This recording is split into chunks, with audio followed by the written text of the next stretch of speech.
A lot of stuff. Food, yeah, food, that's a good answer, right? That's a I was fruit. so late to do that. Storage Did you go to Dinosaurs? No, I went to Walmart. They're open 24 hours, so. I'll call this meeting to order for September 20th. We'll start with the Pledge of Allegiance. I pledge allegiance to the flag of the United States of America and to the republic for which it stands, one nation, under God, indivisible, with liberty and justice for all.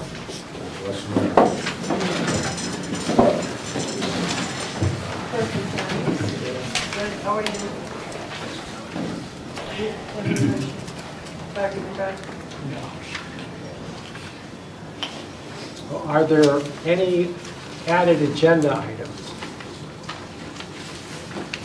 Okay, hearing none, I'll entertain a motion to approve the agenda. So moved. Second? Second. Discussion? All those in favor? Aye. Okay. We have some charts over here, and this is sitting in the front row is Terry Hahn, and she's the Vice President of LADA, which I'll leave to her to say what the acronym is, but it's a land development consulting company, and she's going to talk about Warehouse Point and the Village Center development tonight, and also a little about the stormwater management for Warehouse Point. And so there's people here from Warehouse Point that I don't recognize, so welcome. And so you're at a perfect time, so you can ask questions to Terry about what the new study of Warehouse Point is going to entail. Okay, now we're going to have public participation, but in our menu, in our agenda, we have the it's called the Town Hall Annex Parking. So we'll talk about that, and we'll listen to what the people from Dean Street have to say about that then. So you don't have to say anything about that now. And also with the Warehouse Point study, we'll have interaction at that time too. But, so is there any other public participation? Do you have a second participation? No. This is a one-shot? No, Okay. take it. Hi. Hi. Marion Farmer, I'm 47 South Water Street. I actually was looking at your minutes from the last one, and I came across this ordinance regarding the casino that you had at your last meeting. Yes. And talked about. And so I pulled it up and I read it, and it's, to me, excessively vague, almost to the point of not even being an ordinance. And I went back and I looked at your minutes from many months ago where there were 3 options or changed options or whatever, which some of those maybe were a little too much, but I don't think that this in any way, shape, or form covers not what I expected with this casino coming in and having this money. I think you need to lay this out as to who is going to oversee this. Is it going to be like the capital improvement fund, where you have somebody from all of the entities who are involved who get together and decide what their budget should be, what's going to come up, and some serious thought about this money before it just gets moved into the general fund, where it becomes something that's no longer available for them. So I just think that this is way too vague to put as a referendum question in November.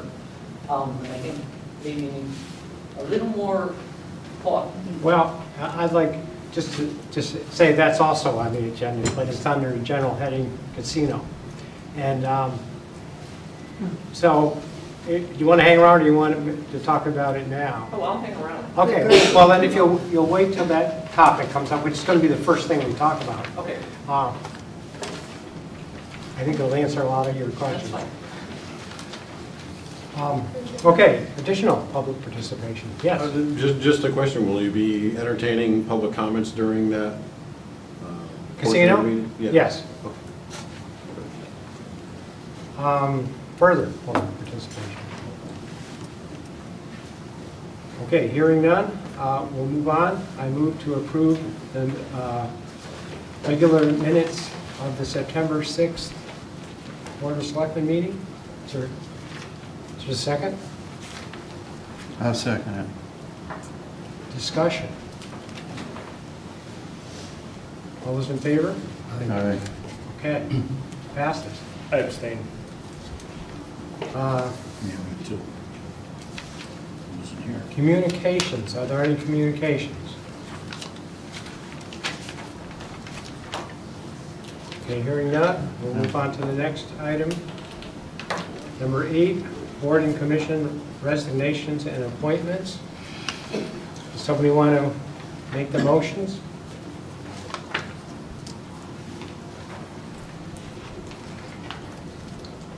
Make a motion to appoint Julie Pratt to the American Heritage Commission. Is there a second? I'll second it. Those in favor? Aye. I have discussion. The dates that are listed on the agenda, are they coterminous with the existing appointments on the boards that we're appointing them to? I believe they are. I haven't checked them So, myself. for example, all AHRC commission appointees expire on November 1st of a given year. All Park and Rec commission appointees expire on October 1st of a given year. Is that correct? I believe that's correct.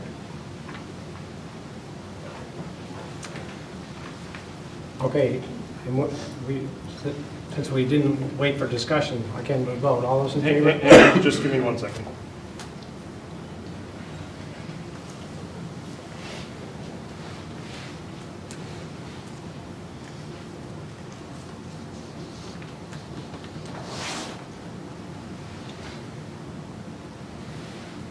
Okay. Okay, all those in favor? Aye. Aye. Andy? Yeah. Okay, do you want to do another? Oh, yeah, sure. I make a motion to reappoint Blaine Simpkins to the Park and Rec Commission with a term expiring October 1, 2023. I'll second that. Discussion. All those in favor? Aye. Opposed? Okay, Andy? I make a motion that we reappoint Richard Sullivan to the American Heritage River Commission for the term expiring November 1, 2022. I'll second that. Discussion? All those in favor? Aye. Andy? I make a motion that we reappoint Jim Thurs, Planning and Zoning Commission for the term ending October 1, 2022. I'll second that. Discussion? All those in favor? Aye. Aye. I make a motion that we reappoint Scott Tripp, the American Heritage River Commission for the term expiring October 1, or no, November 1 rather, 2022. I'll second that. Okay, discussion. All those in favor? Aye. All right. Moving on to unfinished business, and this is the last time we'll hear from Rebecca talking about the 250. That would be a So, relief, right? to get start out of with it. that, can I still be on the agenda for the next meeting, so the first October meeting? Sure. And then probably you could just take us off, because we're still gonna keep selling our merchandise until the end of the year and then close our books in January. So back in January, I'll probably come back and discuss stuff, so you can just take me off, but I'll still be here. So you want to come to the next meeting? Have me on the agenda for the Okay, first October Kind of meeting. give us an update from everything. Yeah, of how turns out. everything went, Yeah, good, yeah. So Heritage Day is Saturday. We are getting everything ready. 99% of everything is all in place, just ready for the last few things that are gonna come up that day. And yeah, so the parade, for those who don't know, is going to be leaving from the res at 2:50 p.m., going up the hill on Reservoir, taking a right onto Windsorville, and then going all the way down Main Street until the fairgrounds at that corner of Main Street and 140. And then from there, like, everything will kick off. We have about 20 different vendors who are going to be there. We have got 5 food trucks.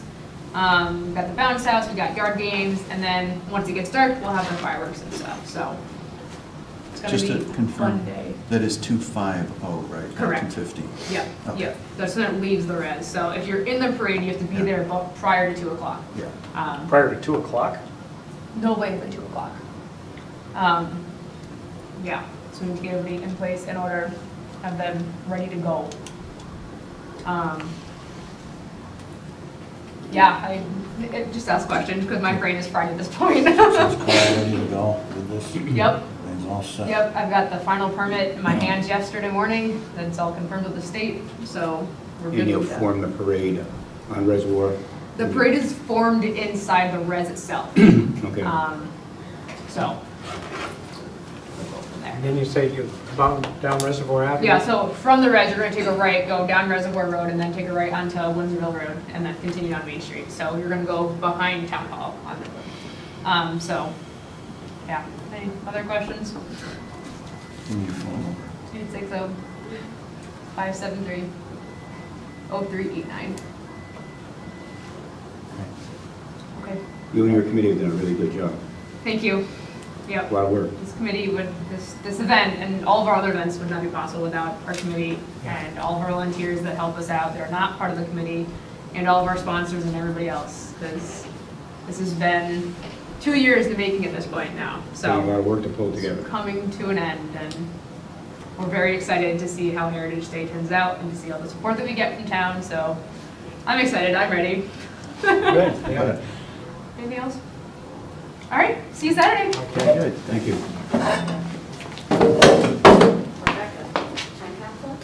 Time capsule's on Sunday. We're gonna bury that Oh, yeah, in town hall. and I we- forgot about that, sorry. Heritage Day is the only thing on my brain. Also, we can bring stuff on Heritage Day. Yeah, and bring put it stuff in the- on Heritage Day to be put into the time capsule. We're gonna have a bucket or a table. We're also gonna have the time capsule there as well.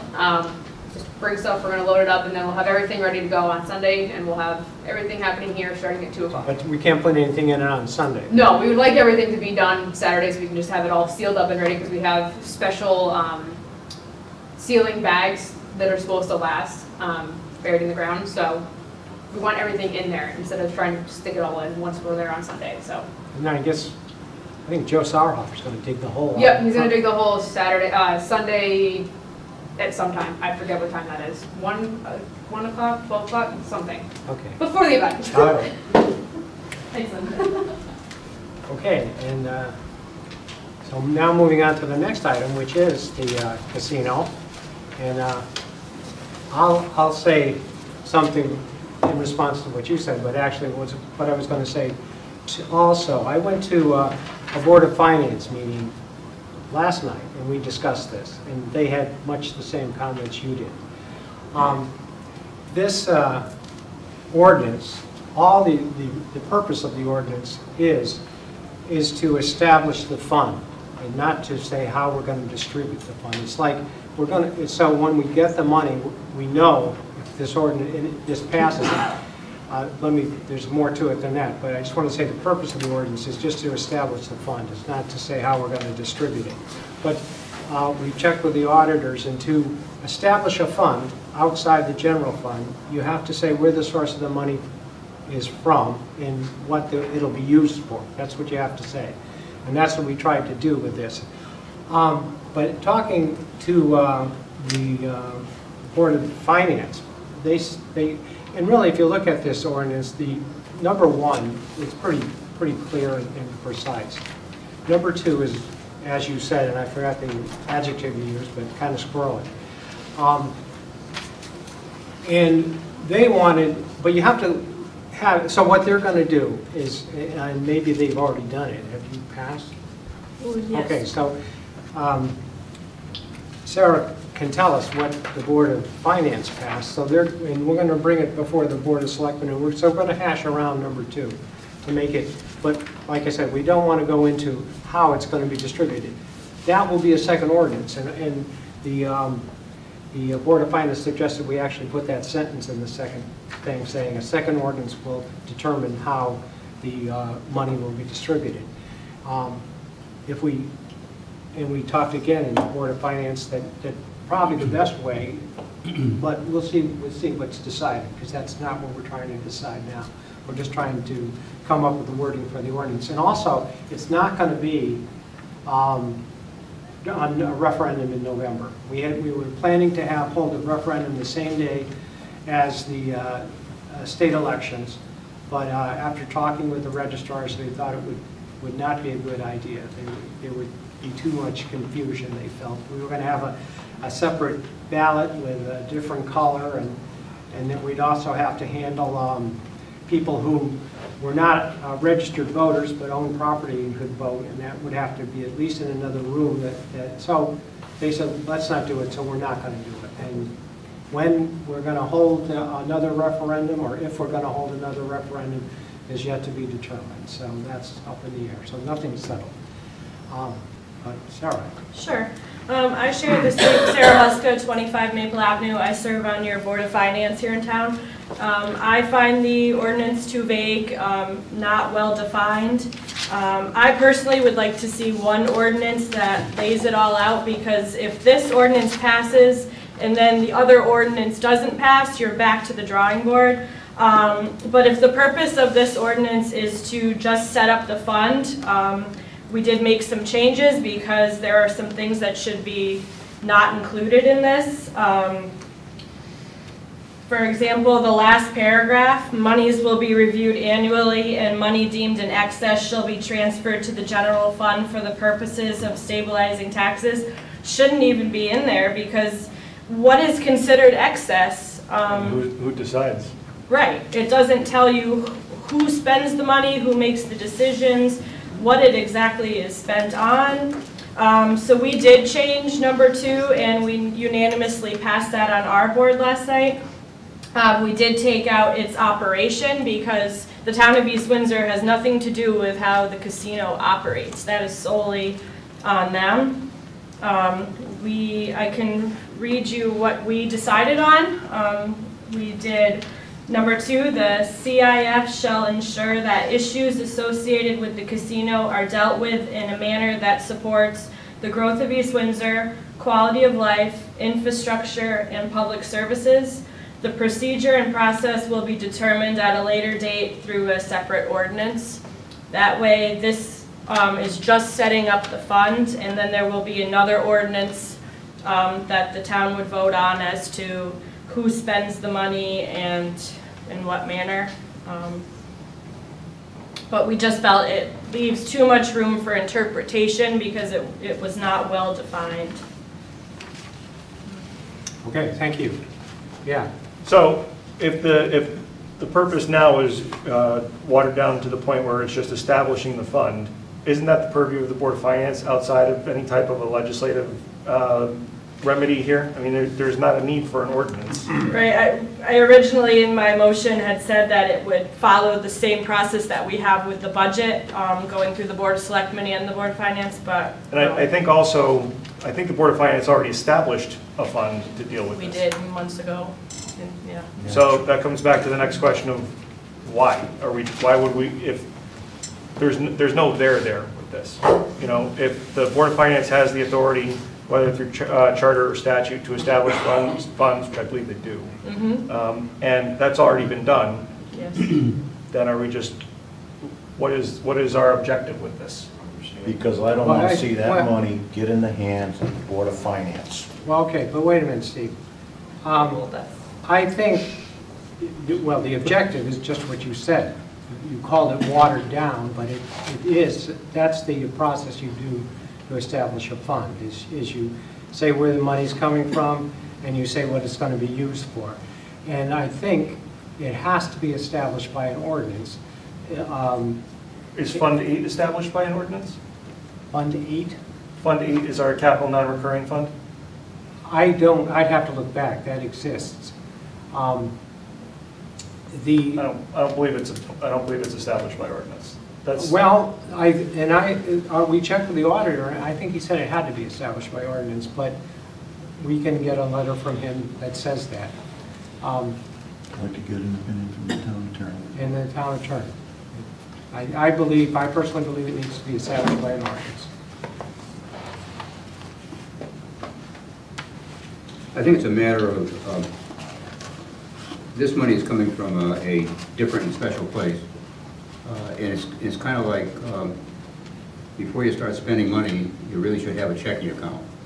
And that's what we're trying to do here. We're trying to establish a checking account so that money can be allocated to the correct areas in town that are affected by the casino and areas that will promote the town and improve it as a result of the casino money.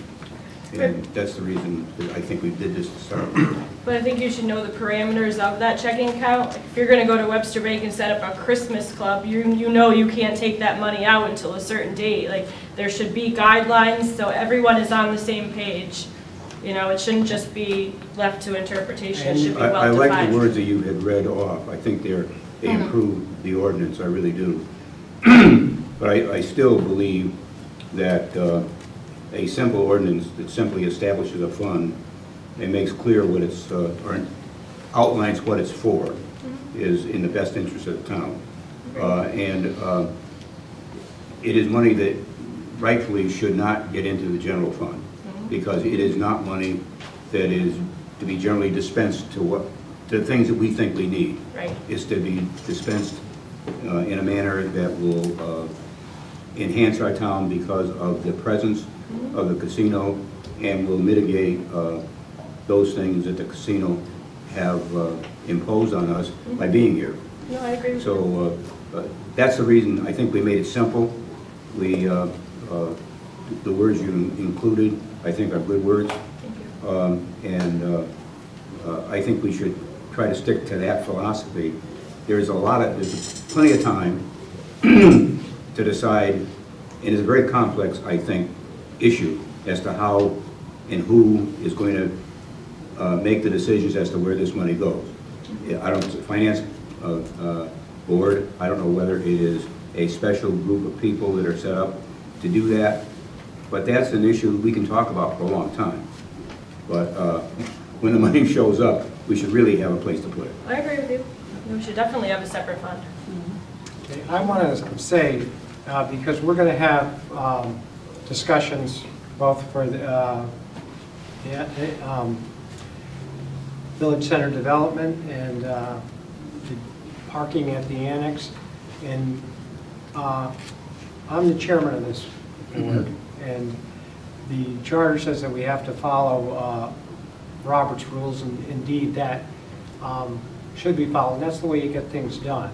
And to follow Robert's rules, I'll recognize a person, and they can speak. And while that person has the floor, they shouldn't be interrupted. And then when they're through, I'll choose another person to speak. And this was a constructive back and forth, but I wouldn't want to encourage people to have conversations back and forth. So, and Jason asked to be recognized. I recognize Jason, but that's good. I was honestly scratching the back of my head. Oh, my However, I'm always good for But given the opportunity. Yeah, I hardly let an opportunity pass. I do agree, though, that the vagueness is a problem, and that's the one that Mrs. Farmer referenced that I put forward a year ago probably was a little too far into the weeds for a room full of 400 people. But that specified several options for the governance of the funding beyond just we're going to get to it later. It actually outlined whether it be through the Board of Finance or the Board of Selectmen or representatives of the town agencies, similar to how the pension board is constructed, so that each department or each board is represented. So I don't think that this is a complete work. I don't think this is really ready for prime time, and that's why I voted against it when it was brought forward, is because it doesn't say anything. It's a full page worth of words that really doesn't say anything. The Board of Finance can establish funds and have, so now we're just affirming that they can establish funds and not really saying what we're going to do with it. You know, there needs to be some definition as to, you know, what does quality of life mean? What does public services mean? You know, who and how are the funds going to be reviewed on an annual basis are important questions. Should the money lapse to the general fund, and if so, at what point? Is there a threshold? Those are all things that we talked about, or that had been brought forward and have been since discarded. So I agree with the perspective of the Board of Finance that this is not quite finished. Again, I think, you know, let's get an opinion. I'll recognize you. Okay. Let's get an opinion from the town attorney and from the town auditor. And secondly, that we're no closer to knowing any more about whether this casino is actually going to be here. We've had these people come now for how long? And the last time he said he doesn't know. There's no time for this. And reading the headlines about the casino in Springfield, it's obviously an overwhelming success there. They did $9.5 million in the first, 7 or 10 days it was open. 8 days. 8 days it was open. So, you know, who knows what to, you know, continue to argue over this at the moment. You know, I just don't think we're doing anything good there. Dick. Dick Bentham, 37 Walm Road. I do agree with the young lady and the Board of Finance. This ordinance is much too vague. Andy hit the nail on the head. We're going to establish a checking account, but we're not going to have any rules. I don't think we need 2 or 3 ordinances. You need one ordinance that spells it out, A to Z, from receiving of the money, where we keep it, and where it's going, so that the people know up front. This is a typical piece of legislation written up by politicians that has 10,000 words in it and doesn't say anything. It's extremely not well done. I can't believe a lawyer would even send that to, I don't know if you're going to go to referendum or not, but you certainly should. It needs to be one. Do it. Piecemeal's not a good idea. Jason, I haven't recognized you. I was just agreeing. Thank you for agreeing. I'll applaud when you speak. Noreen? I have a general question, and I understand your point. This could be 12 years, or it could not be. I would imagine that once they get this situation resolved with the federal and the state issues, and they get what they need, I would imagine that they will be in here, bulldozers blazing, trying to get that place open as quickly as they possibly can, because specifically because of the $9 million. You know, this is a money thing for them. So I think without knowing when it might be, it could be sooner than we all think. And my concern is now is that even if it is an extended amount of time, I think you need to put the beginning steps in early so that it's not chase the tail because it showed up and nobody knows what to do. I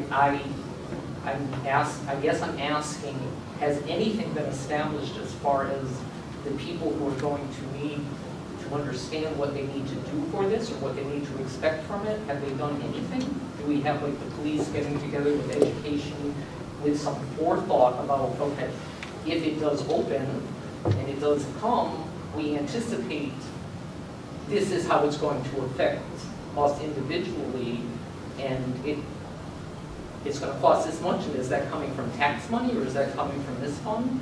And again, I'm a little concerned that putting off getting people together to figure this out is going to end up being a real problem. If it does happen quickly, we'll be chasing after something we don't know what we're chasing after, which makes me even more concerned than this ordinance, because if you don't have some plan in place of at least what we anticipate this money to be needed for, what are you going to do with it? So I'm a little concerned about putting it off in the event that it may not happen, because odds are it's going to happen.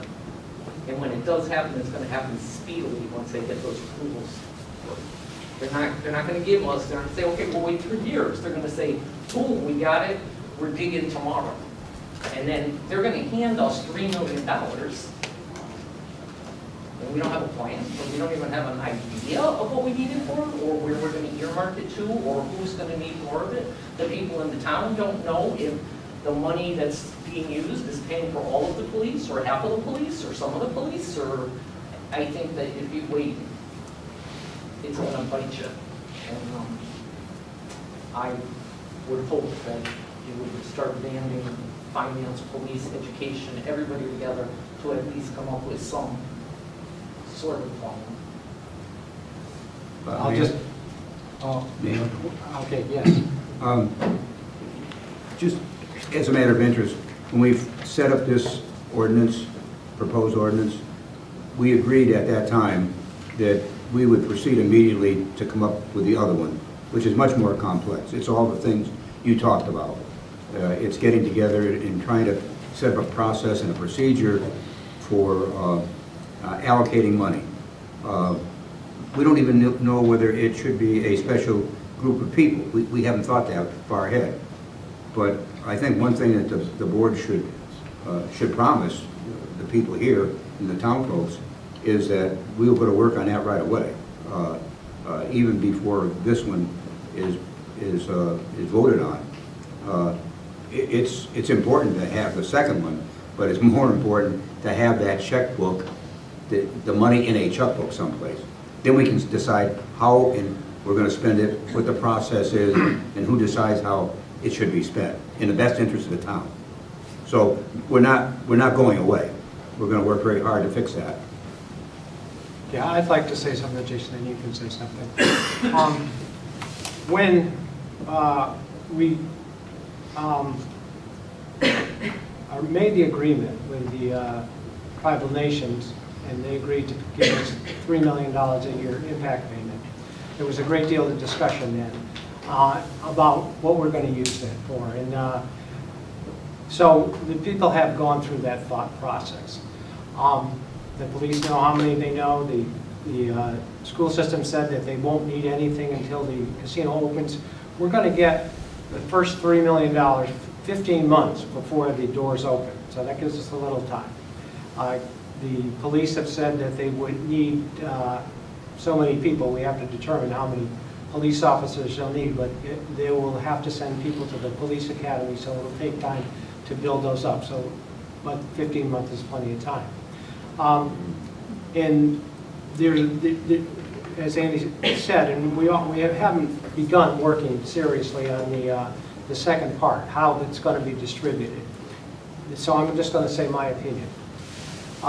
I think it should be distributed at this time. I haven't listened to all the input. I want to listen to ideas. We all do. We want to see what people are thinking. I should think we'd follow pretty much our own budget process, and in our charter it says who can request money from the town in the budget. And primarily it's the departments, and so they would, if they felt that they needed money from this casino fund, they would make requests through my office as we do the budget. And then it would go to the Board of Selectmen, who would review that, and then it would go to the Board of Finance, and eventually it would go, probably, by that point there might be 10 line items or something, and that would go to a referendum to vote on. But that's my idea. That's not how, we've got many people who are going to discuss this and determine the process. But what we're hoping to do is, but there's even discussion about that, but we'd like to establish the fund, and then, and as Andy said, we should start working on the how it's going to be distributed simultaneously before that's approved. Jason.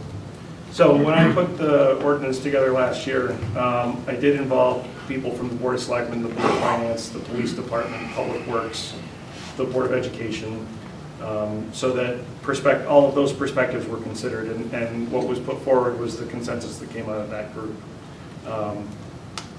The notion of going through, to follow up on Bob's point, the notion of going through the full budgetary process, as you know, as a former chairman of that board, that's 4 months before a vote. That doesn't seem reactive enough. And going to a townwide referendum on services and expenses associated with the casino seems to adversely impact one side of the community versus the other. And so there's a concern there and a balance that needs to be drawn. All of us live in Broadbrook, except for Bob.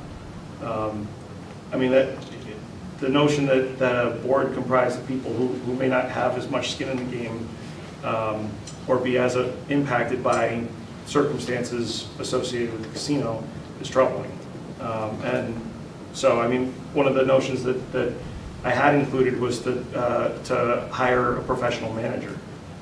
Much as you see in some communities who have town managers, they actually, the thought was to pay somebody out of the casino fund to administer the impact of hosting a casino. That was not a very popular idea, but it was an idea anyway. There were a couple in there. If you dig back, you can see the different iterations that were involved or included. Andy, I'm sorry, Charlie. Yeah, just to note that even if they got the approval tomorrow, they have to come and apply for a permit. And my understanding is from the town building inspector that one, we had talked about and would be bringing on a firm that would assist with that so it gets done as quickly as possible. But he said that, you know, being overly aggressive, it would take at least 30 days and probably in the 60 to 90 day category to get all of the detail of that approved and to go through before you could start putting a shovel in the ground. So there is, you know, some wiggle room there. Not that we don't want to start it, we will be starting on that, but we just want to have somewhere to put the money.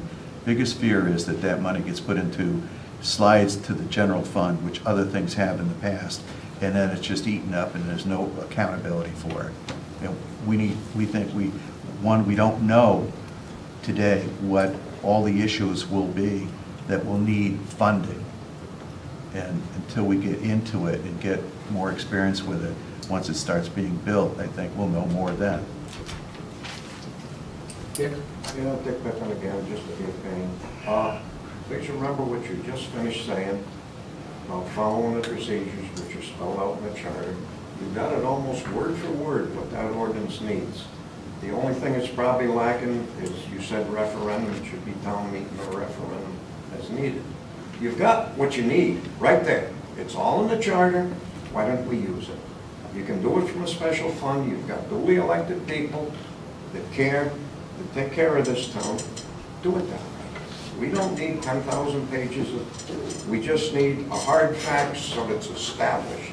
And you put the outline in there, you've sure got it. Just about, if you read your minutes tomorrow, you got it. You got what it needs.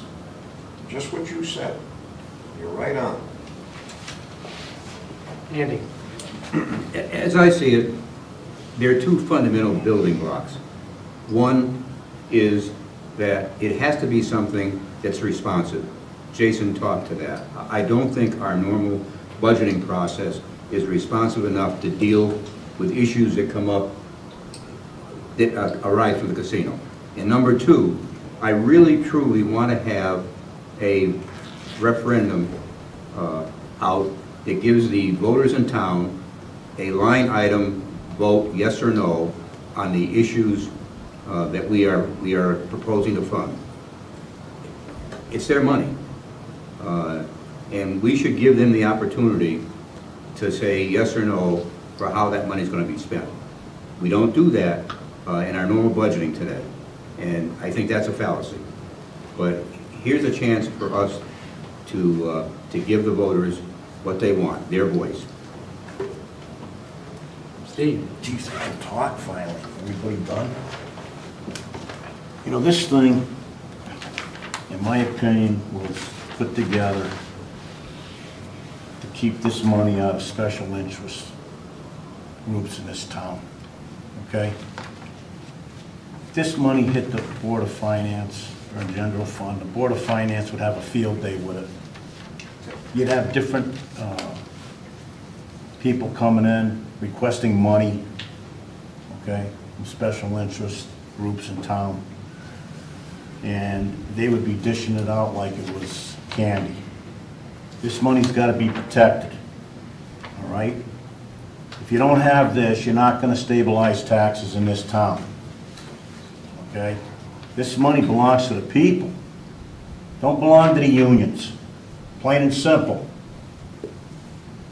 Now, they're saying it isn't in here. It says right in here, for the impact of the town, anything that this casino does to impact the town, we're going to use the money to correct it.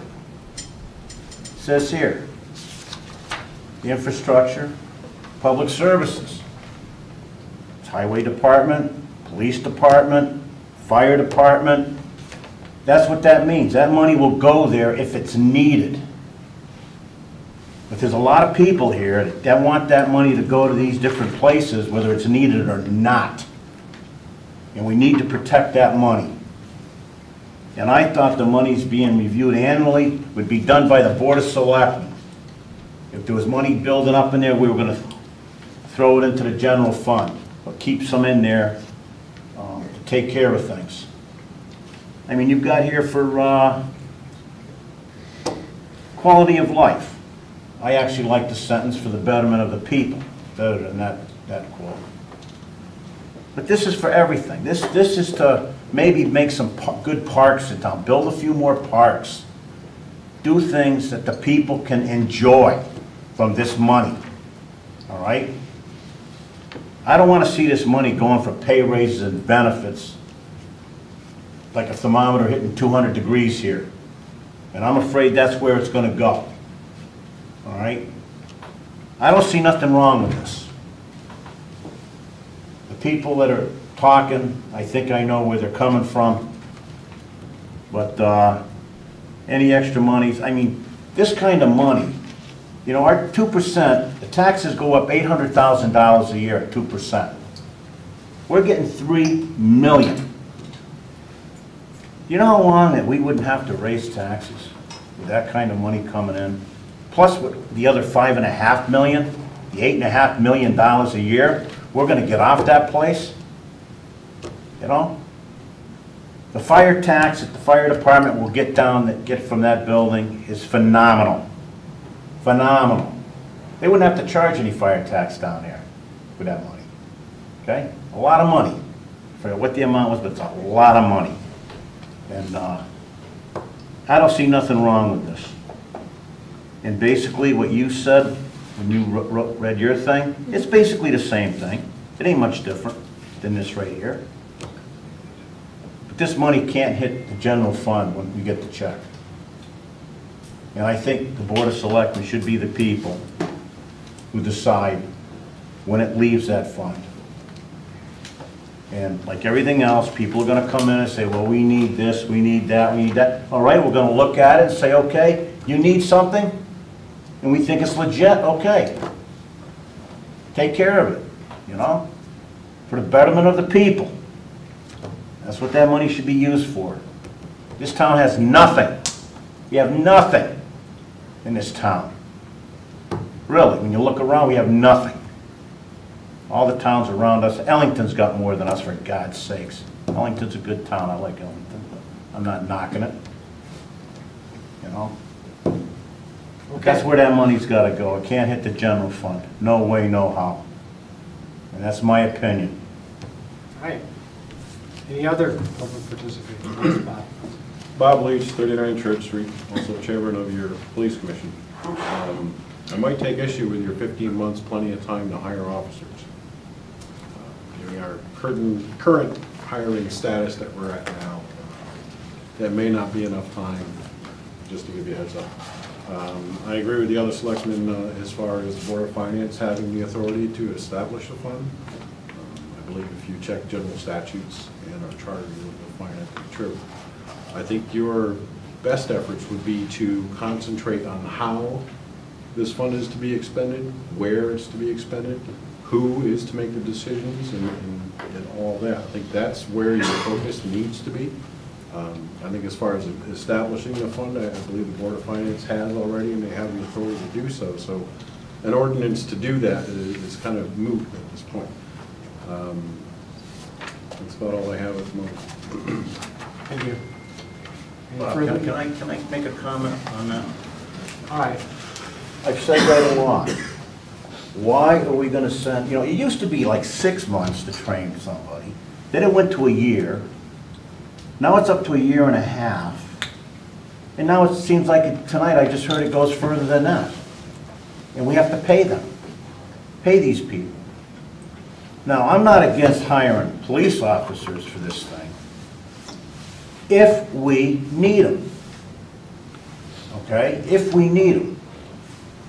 Now, I went to the one in Springfield, I had to go up there, I mean, just curiosity.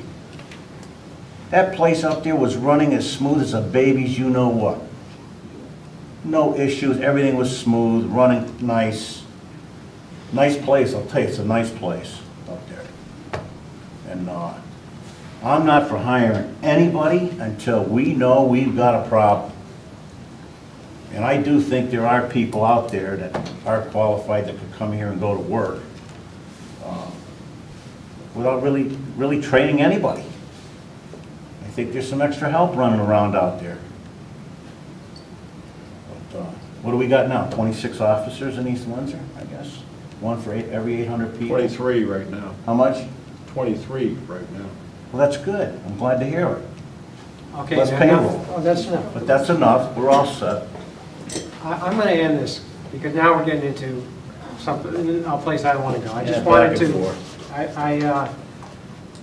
I just wanted to bring up the fact that we're not going to have a referendum, and that the Board of Finance has reworked the wording, and we're going to review that and move forward on that. And I think a good point was brought up, that we should immediately start working on the second part of that ordinance. And also, I think we saw that there's a large diversity of opinion on what should be in the second part. So that's a little work for us to do. But let's move on to the next topic, which is stormwater management and village center redevelopment. So Terry, take it away, and hopefully we have better discussion, not so contentious. Good evening. My name is Terry Ann Hahn. I'm a principal of LADA, which stands for Landscape Architectural Design Associates. We're over in Simsbury. We got involved in East Windsor a number of years ago. It's probably almost close to 5 years, as support for parts of the Plan of Conservation and Development. One of the last reports that we did was an overall master plan for Warehouse Point, which was part of, we had a couple of workshops, we had a lot of feedback that came in, and development of what was a very general overall master plan. This document was integrated into the Plan of Conservation and Development, and at that time, starting in 2016, your town planner at the time had an opportunity to submit for a couple of grants, and in 2016 the grant did not connect through, but in 2017, early 2018, it was accepted by the state, DECD and OPM, for taking this plan. And one of the things that came out of this plan is that, to a certain extent, development in Warehouse Point, we know there's going to start to be development pressures at Warehouse Point because of the casino here and the train and development that's happening in Warehouse Point.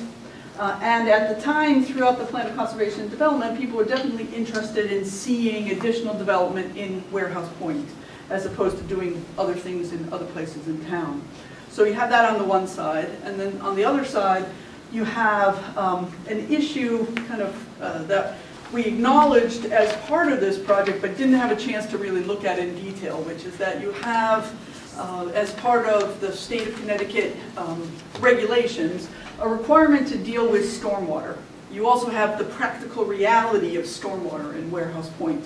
So the grant enabled us to take those practical issues related to stormwater and look at future development for Warehouse Point and come up with a plan to allow development, what it might look like, and what impact it might have on stormwater, to look at various potential for recommendations for improving stormwater conditions to allow for that additional development. So it's a grant that looks at the two things, future development and stormwater together as it relates to Warehouse Point.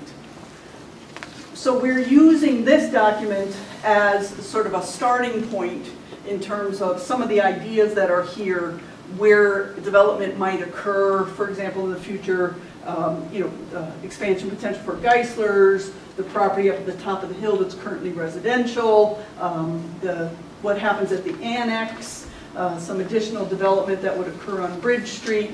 Those are the areas that came from this plan that are kind of our starting point for the next one. So we have a number of tasks and steps that we're going to go through for this. It will take us from now to just at the end of the year in 2019, plus or minus, because there's a lot of pieces to this thing.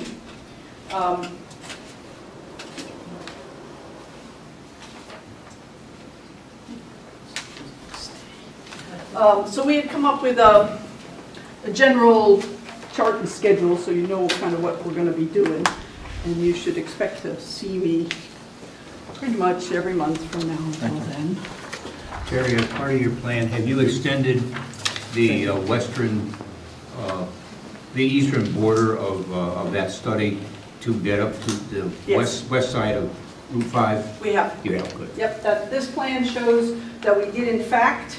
We've changed the base information that we were using from the original one, and for the stormwater purposes, we're going, that's the entire watershed. The watershed for this, for Warehouse Point, goes from the river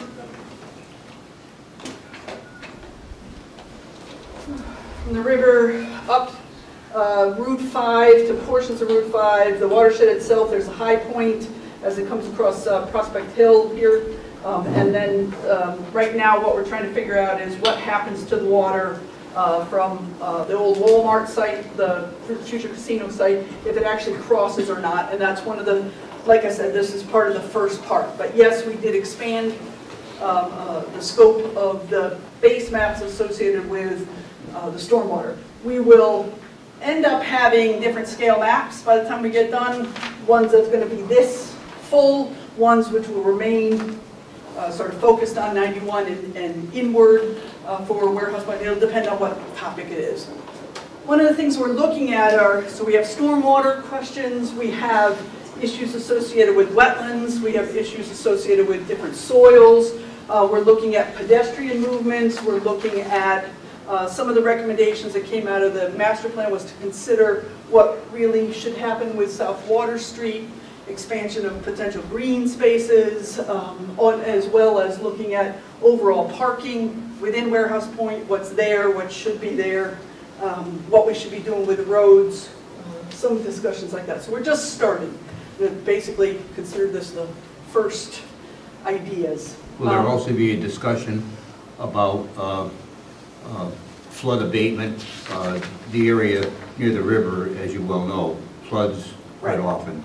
Well, it's not going to really, we're not going to solve the flood problem. The Connecticut River is too big for us to be able to do this, but the question is, whatever we're doing next in Warehouse Point, what does that mean?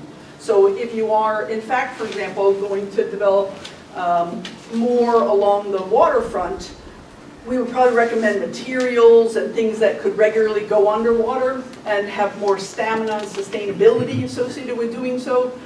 The idea, there was some discussion way back when, was possibly getting a boat launch to the Connecticut River, probably on this side versus this side. But again, those sorts of things would be part of it. I think another thing we discussed, and it's kind of behind the chart, but it's in blue here. That's our blue ditch. Right. And that should be addressed. Yep, well, it's funny you should say that. I have a different map. Just so happens. Yeah. So one of the things that we've started doing is just looking at the blue ditch, which starts actually on the other side of 91 where it crosses over, takes into account the stream that comes through here, and then it just continues on back through the back side of the wastewater treatment plant, up through underneath Main Street, and out in the back of the houses that come through here at Holcomb and Spring. It actually continues in. They recently did some clearing of a pipe here as across Bridge Street. And look at that, what happens to that. So that's Is there all ever part- much water in that? When that same day then we were there, you know, that you and I spoke, we happened to go over there. Yes, there was actually water flowing through there. The interesting thing is it was, well, I would say it's probably close to a foot deep or so in this culvert. It really needs to be cleaned up much further away, gets stuck someplace over here. But when you come all the way down to here, there's actually a whole lot more flow coming from this side of the Blue Ditch than it is from this side of the stream. This is a fully engaged stream over here. This is a little bit less. But yes, it's a real thing. Yep, yep. So our... Excuse me, in this side, where does that stream originate? You mean on the uphill side, or the? Yeah. The actual discharge, there's a culvert right on the river. Okay. On the south side of the 91 overpass. It's kind of, there's a little blocked off area just past there. It might be emergency access or something to the river. I'm not 100% sure what it's there for, Okay. but there's a culvert that's just past the overpass, and that's where everything from here gets put into a pipe. No, it's a big box culvert and goes into the river. So you also have, the problem with this is you also have a backwash problem, which is when the river gets high enough, it fills up the pipe and goes backwards. So, but yeah, we're starting to look at that, and that's all really part of the overall storm drainage. Because everything that's in Warehouse Point either goes directly to the river or it comes, some point it folds into the Blue Ditch and goes on. So that's part of the overall stormwater study. So our study is going to take from now until approximately the final report would be submitted to the Board of Selectmen for review in December of 2019. It includes 2 rounds of public input and a wide variety of topics as we go through. And right now we're in the phase of looking at existing conditions and starting to do some of that analysis to figure out what the next steps from there are. Okay, good. Any questions from Dean Street? Now, I'm glad to see you guys, because then we can talk, and there will be get some input. We can keep track of people so we know who to invite to all the meetings and everything, and you can tell your friends. Excuse me, Terry? Yes. Could I have a copy of whatever you gave to the gentleman? Thank you. Thank you so much. Terry, it's what I have. No. Actually, if you brought extra copies, you just leave them on the table if somebody might want them. Sure. Thank you, ma'am. Okay. If there are any other questions, yes. Oh, sorry, excuse me. Noreen. I'm curious, I can't see the maps from here. How far south is Warehouse Point considered? Where you cut from 91. 90, so anything on the South side of 91 is not considered Warehouse Point? Right. So we'll stop right there. Right. The village center. Yeah, the village center. Oh, that was my choice for 2 things. So south of, it's going to be north of the 91 bridge. Correct. None of your study is going to go past that. Keith? I'm just curious, the stormwater, is goal to direct it into the river or just to catch basins and storage areas so it can be absorbed by the, during the storms? Well, the conventional wisdom in a place like Warehouse Point where you're immediately adjacent, this is what's known as a 4th order stream or larger, you want to get it in a pipe into the river as fast as you possibly can. Because the flood waters from upstream, you want all your water to have already gone by before anything comes downstream, so that you don't have a problem. In this particular case, because the Blue Ditch backs up, it doesn't just flood from here down, it also backs up. It gets more confusing. So it's that's one of the things that we're going to be looking at. So we'll be working with the highway department to locate all the catch basins, the discharge points, so that we can break it down into what we call micro watersheds, and then to be able to look at it in individual areas so that future development, which typically means additional impervious surface, we'll know what really needs to be done. Do we want to continue the practice of just getting out of here as fast as possible, or do we look at detention and infiltration and some of those other elements? But I won't know the answer to that until we start our calculations. Okay. I have a quick question. When you're doing this study, you'll obviously be looking at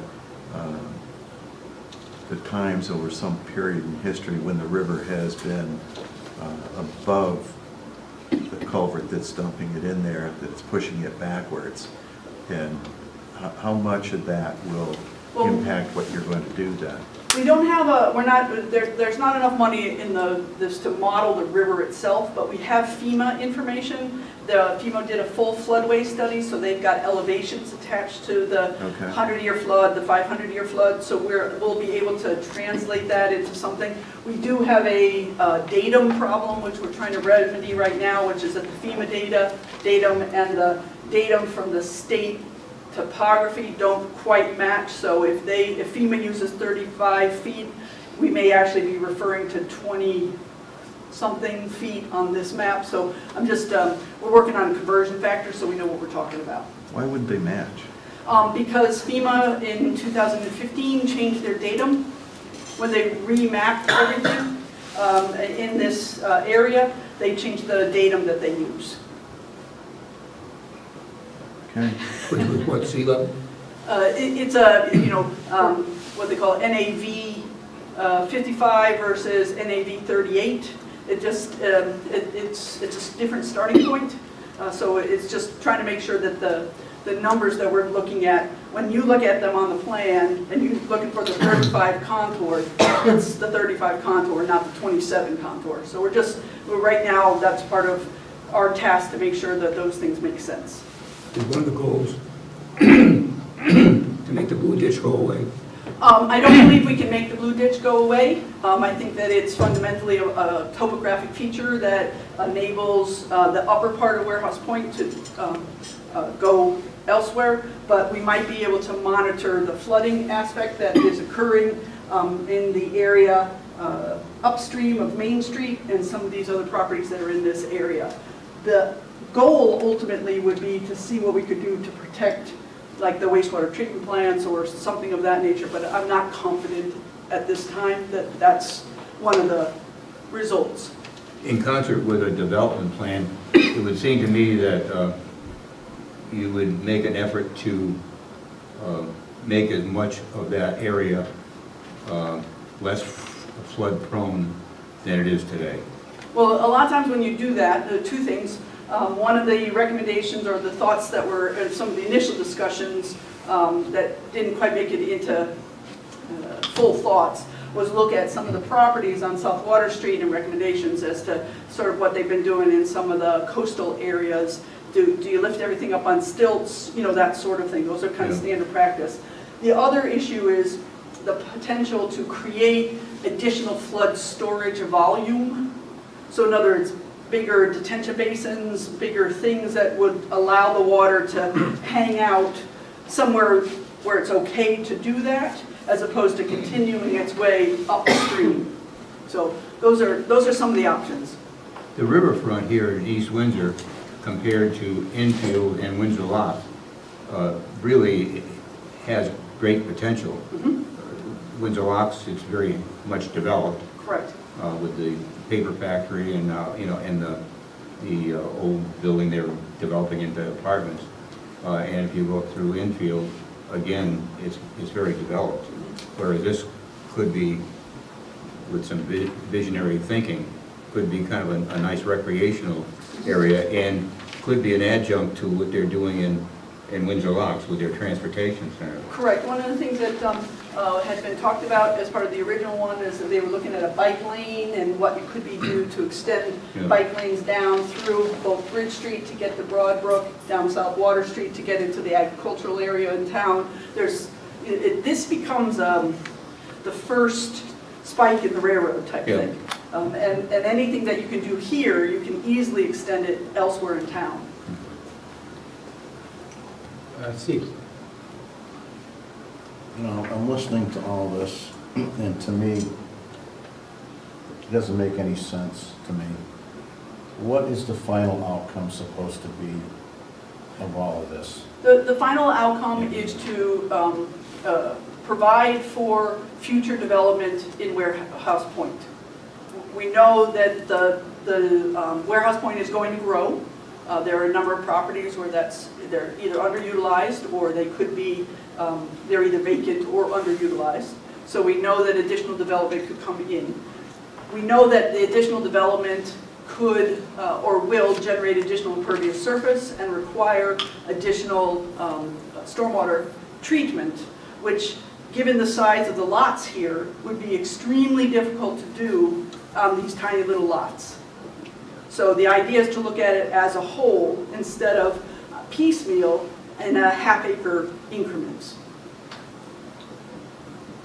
It has one very large challenge, and that is that the center of Warehouse Point is probably, what, 10 feet above normal water level, or 15 feet? Yeah, about 15 feet, and Yeah. then it goes up another 12 feet. When you get any high water from, Yeah. spring flooding,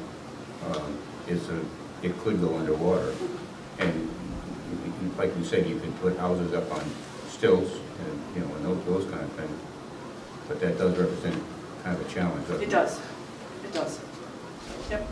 But the idea is to make it easier to have thought all those sort of limitations out beforehand, so that we can come up with some sort of plan to allow for some additional future development. Because it's all about new growth. Yeah, but usually when they develop a piece of land, they build these big retention ponds to hold the water, just like the casino has up there from the old cinemas. They have a big, humongous retention pond that'll hold the water, and as it fills up, it'll go into the overflow, and it slowly takes off. Correct, Right. but in this particular case, because of the proximity to the river, you have, typically, you don't handle it in that manner. You either infiltrate or you try and get the water out of there as quick as you possibly can. So it's a slightly different model than you're used to from a development perspective. Because you're absolutely right. Large pavement, big detention basins, you deal with the increase in peak runoff, you increase in volume, you try and make it so that you're not having any additional impacts downstream. Here, the downstream impacts are already here. So you want to get the water, we're going to treat the water differently. The only water I've ever seen in Warehouse Point is when the river floods. And there's no government or any amount of money that's ever going to stop that.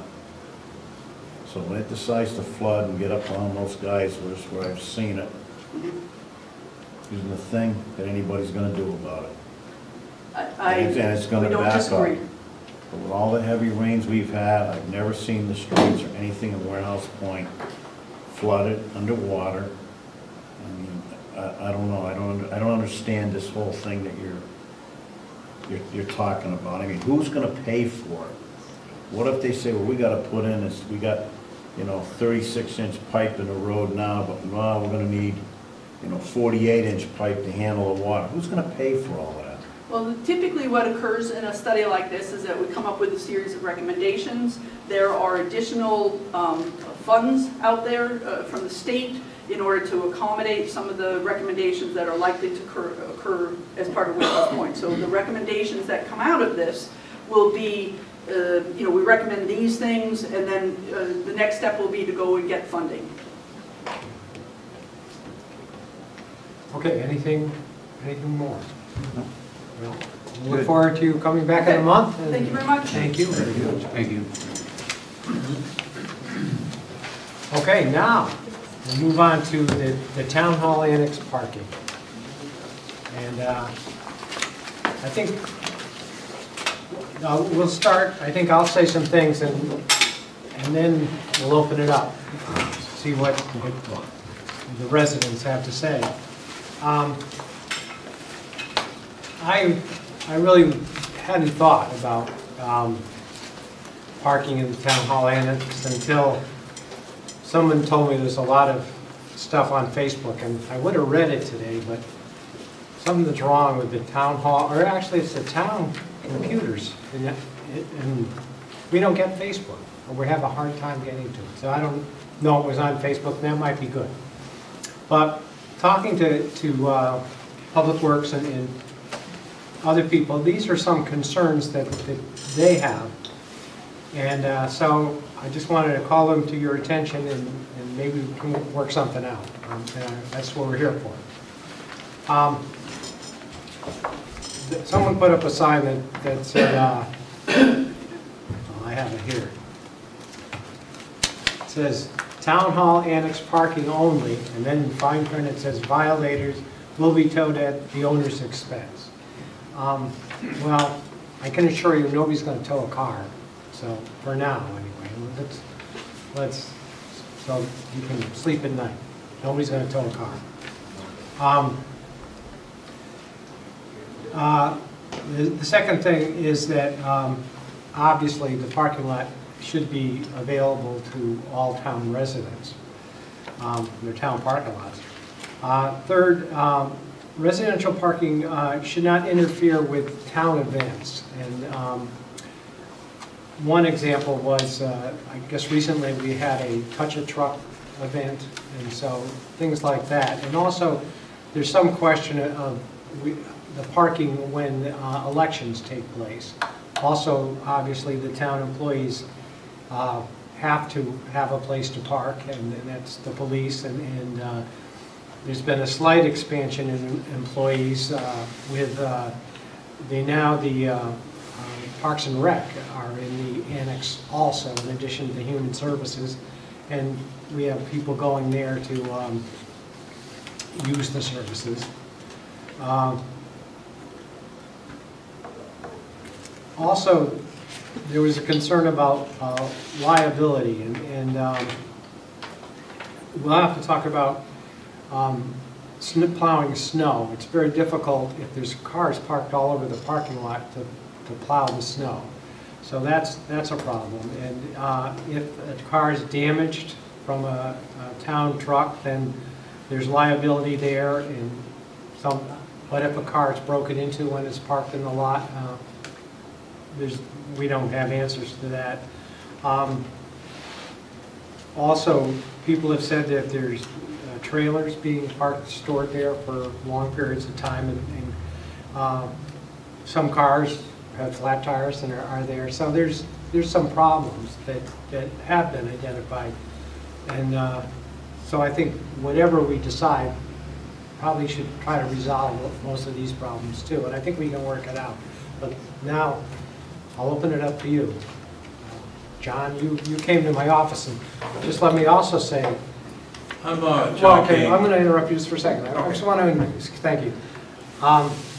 Definitely, anybody can call me on the phone and come to my office, because we have an open door, and we try to resolve things, and we want to work with everybody. So go ahead, John. I'm John King. I'm 30 Dean Avenue in Warehouse Point, and we on Dean Avenue, if you've ever been over here, it's a very small street. The street has no parking signs all up and down. It has no parking signs up and down the street. The reason being is that if you take and park two cars on Dean Avenue, you cannot get a fire truck down Dean Avenue. It's too small to take and park on both sides.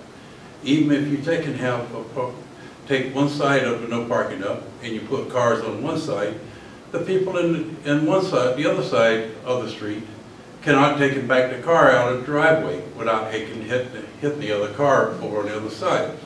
That's the reason why there's no parking on that street. And another thing is that the driveways in these houses are too small for 2 cars, 3 cars to be put in there. If you did have 2 cars, like my wife and I do, she parks in the garage, I have to take and put it in the driveway. She gets ready to go, but she doesn't like to drive my truck. So I have to take and pull the truck out, let her go, and then back down in there. Whereas school, I call it a school parking lot up there, not the annex parking over there. We take and put our vehicles over there parked to alleviate this problem that we have with each other's vehicles being in the driveway. And the other day, I went over there on Saturday, and here was a sign up there saying, "You violators will be towed away." The sign, I don't much care, nor do I care for the sign that's saying, "This is the annex." You're telling everybody this is the annex parking area, which is okay. But the bottom part is I have a problem with.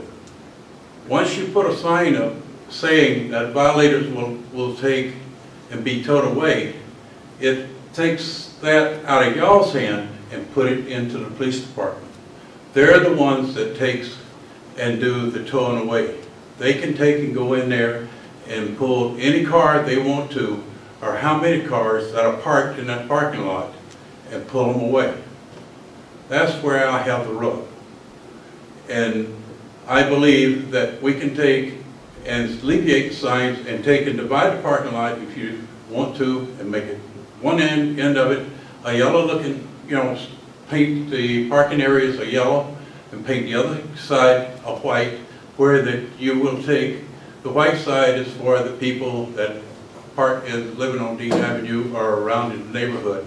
Also, if we have parties, we have people come to the house, we still don't have the parking there for them to park at the house, so they park over the schoolyard until the party is over with, and then they leave. And it's during the week, I understand that the people who worked in the building have to have a place to park. And if you take and on weekends, there's nobody there, which is fine, for us to park away if the signs are not there. But if they're there with the violation on it, they can pull us anytime, 24 hours a day. And that is, the police can do this.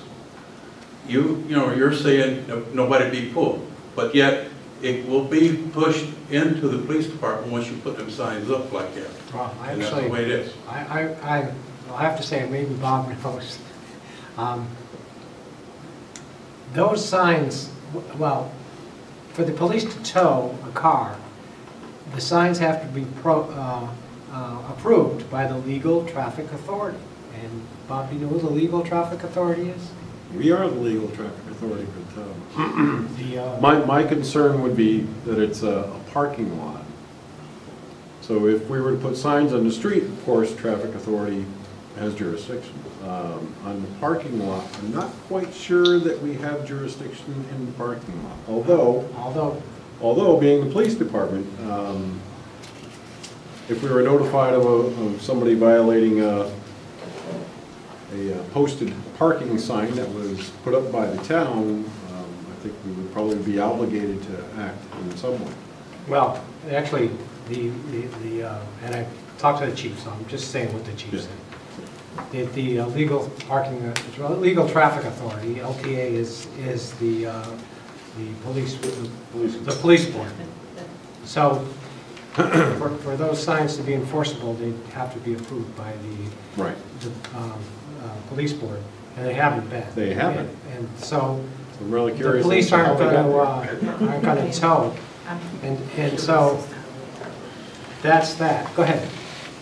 Hi, Donna Rabani, 28 Dean Avenue, and I'm the author of the Facebook post with 85 comments, but just I because... wanted to read the comments. Excuse me? Excuse me.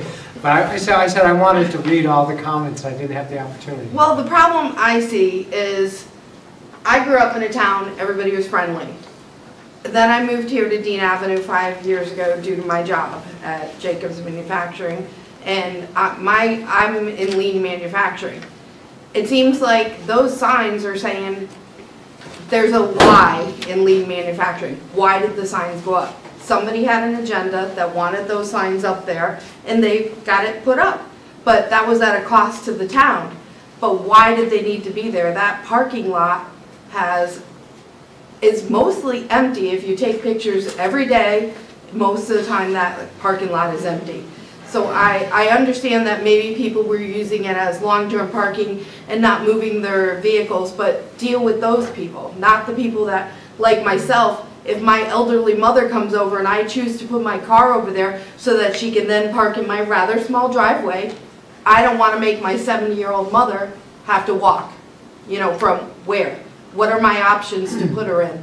So somebody had an agenda to put that in there, and it bothers me because the line in the sand was, you will have to pay. Yeah, And you may say, nobody's gonna do it, but I'm sorry, I don't trust your word on that, because anybody with an agenda will say, hey, I had those signs put up, and now they're parking over there, tow their vehicles, and I'm paying for my own mortgage. I don't have the money to throw out there to pay all these fees. I think, and we as a board will have to discuss this, but I think we can certainly replace the signs and just say, just like John said, Town Hall Annex parking only. Yeah, but what's all the animosity, I guess, is what I'm saying. That it feels like that. If you're threatening residents to fine them if they park there, there's some agenda in the background. I think it was a mistake. I didn't Mistake. know about How much does it cost to put signs up? You guys know, and some of the labor used to put those signs up, somebody put those signs up, and I don't feel it was necessary to do that. You know, you turned a quiet person into posting on Facebook with 85 comments, you know, and I'm generally a quiet person. But it affected my quality of life, which is I don't have big parties at my house or anything. I have them over to watch movies in my backyard, but I mean, we should be able to we have no choices on that road. And it's not Dean Street, it's Dean Avenue, but we don't have the opportunity to, Mr. Dearborn here is talking quality of life and the residents, but it seems like somebody went like this and said, you know, it's for other people, not for you guys, because we don't have the parking, we have to go elsewhere. I have a question. Sure. Is it mostly a daytime problem? Or, because at night, no, it's mostly nights and weekends. There can't be many people there. Right, and it says annex parking, so you're isolating the residents that are parking there because you're saying to them, if John's car is over there because Julie needs to leave early in the morning and he's retired and doesn't feel like getting up, he might have his vehicle towed. But would it satisfy your needs if the signs were to say no parking between 8 and 5 o'clock? But why does there's so much parking there, why does it need to be one or the other? And why do they even need to be there? Because, I mean, if you need so much parking for the town employees, and I hear that 2 other offices moved in with a total of maybe 6 employees for Parks and Rec, so not even 2 to 6. I mean, there's so much parking over there. Why don't you clean up the area, paint it, use the money, instead of making signs, use the money to paint the area, improve the parking lot, and say reserved for this, reserved. Bob gets his own spot. You know, everybody gets their own spot. But there would still be plenty for the residents because we don't go over there and just throw 10 vehicles over there. It's one-offs when people are visiting us. It would seem like we could sort that out. Absolutely, without feeling like somebody had to use their own agenda to put those signs up and threaten us with towing fees. What if we gave stickers to people who Dean Avenue? Yeah, but I don't even understand why it needs that to be that regimented, that parking lot. If you look at one of the residents took a picture of the parking lot, there's maybe 15 to 20 cars in there and a capacity for maybe 50 or more. Well, why does it need to be all right, like how about when there's an election?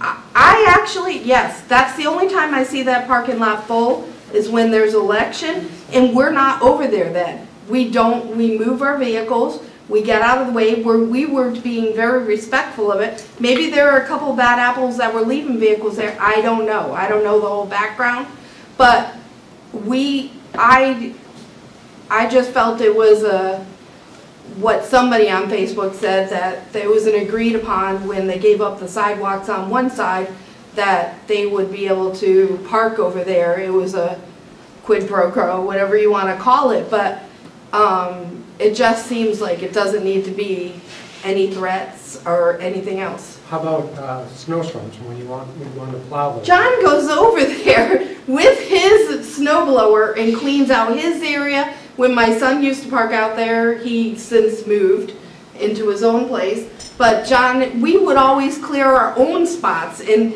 we did a better job than, sorry, some of the town guys. John did, at least. So, you know, John goes out there and takes total control over, you know, his friends. He'll plow for anybody, you know, and he helps out. So I don't understand it, unless it's somebody that just abandoned their vehicle, but boot it. You know, deal with that person that leaves that vehicle for long term. That's unacceptable. We're talking about in and out, and my parents coming to visit, and having no place for my parents to park, because I choose to move my car over there so they can have the driveway. It's very limited. Can I call on Jason then? Sure. I have a couple of questions that would clarify for me, like what the whole underlying issue is. Do we know who had the signs put up? I would say, let me say this, that a town employee put them up, and I don't want to single out a town employee. The person thought they were doing, they probably made the decision themselves and thought they were doing a good thing, and so they made a mistake. And that's fine. What is the objective that we're trying to achieve here through the posting of the signs? I could take down the signs. I have no problem taking down the signs totally. I don't have an agenda, but I do know. No, I didn't say agenda, I said objective. I wasn't casting aspersions. I was trying to actually figure out what the goal was, and something we were trying to get to. I think there are, and I think when I started asking people about this, because I didn't know it, the things that were brought up were that plowing, there's a problem with plowing. If cars are not, but maybe like John said with yellow lines or something, if the cars are parked at the far end, we wouldn't plow the far end, or however we do it. I'm not sure. I think we have to work something out. And then if there's an event there, well, that should be open when there was a touch truck. I guess for some reason there was a problem there. It might not have been Dean Avenue cars. So I just said, well, let's talk about it. Maybe we can work something out. So your question was, what are we trying to accomplish? What's the objective of the signs? Are we trying to what are we trying to get to? Well, I'd say we're trying to have two things that we're trying to have not worry about banging into people's cars when we're trying to plow. Just when we have events there, we want to have a clear parking lot for everybody, and elections, we want to have a clean parking lot. I mean, it seems to me that I'm not aware that there was a problem that we sought to solve. It seems like this is a solution that we did, but I'm not sure that the solution is solving a problem. I think to their point, we've not created one. Mm-hmm. So if you're amenable to taking the signs down, I think that's a good solution. Okay, that's a good point of view. Eh? Charlie? I think this is all silly. Just take the signs down. I don't understand it. First come, first serve. It's a town property. If they've ever been parking cars there, I know when the Tromleys lived on the corner, that everybody did. Mm-hmm. So let's just get off this silliness and just take them down. And people are respectful. If there's an election, they know people have to get in there and vote. They're not going to create problems. Let's just stop it. It's taking too long to go through this. Okay, I don't like this. Steve, you want to say anything? Take the sign down. All right, how about you, Andy? Yeah, it sounds like we created a problem. You want to make a motion, Jason? I move to remove the sign at the town hall annex prohibiting parking for town hall employees only. I'll second that. All right. Any further discussion? All those in favor, say aye. Aye. Motion passes. Signs are down. Thank you for your patience and Facebook work. Just as an aside though, you guys have been doing a diligent job. Wait. But do be aware of snowstorms and the like, just so that town employees can be, particularly the people who are supposed to be clearing the parking lot, can do their thing. But Well, and our police official can figure out the long-term parking people, if there were any. I don't know that there were any, but they can deal with that. Bob puts his boots on one at a time, just like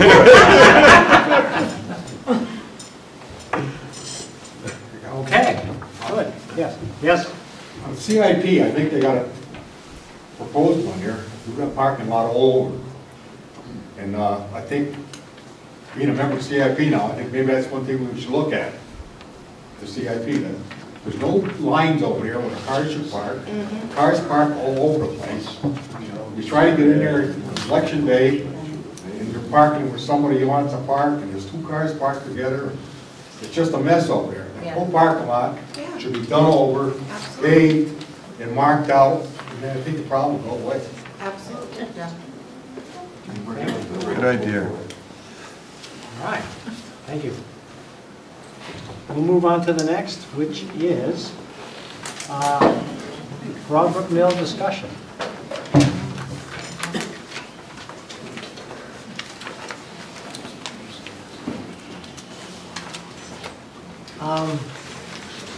Just thought I would make you aware of what's happened in the last 2 weeks, really. And maybe for your background, new people, we have been struggling with, the Broadbrook Mill pollution for, I guess, 20 years now. And it's owned by UTAS, the Division of United Technologies, and but now they're starting to move very quickly. DEEP has approved a plan they have, and what their plan is to take, let me see, I should refer to them correctly. I would say,